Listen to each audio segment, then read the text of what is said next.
देशको विकास गर्न अब युवा आउनु पर्छ। बाबुजीका घन्टा आउनु पर्छ युवा। देखिहाल्यौ नि युवा आएर त्यत्रो मानको खुल्काइहाले। उता एउटा युवा बत्ती बाल्छु झिलिमिली बनाउँछु भन्दै उज्यालो नेपाल बोकेर एकातिर फर्क्यो।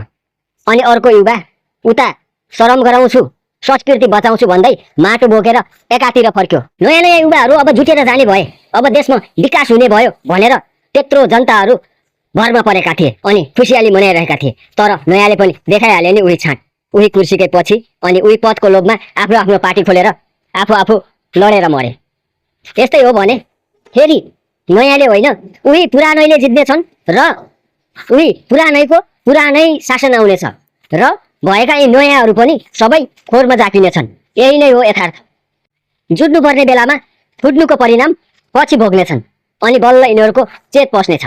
यो कुरो कतिपयलाई तितो लाग्न सक्छ तर यथार्थ यही नै हो। यदि देश बनाउन सक्छन् त सिर्फ रवि लामिछानेले, होइन भने यो देश अरू कसैले पनि बनाउन सक्दैन।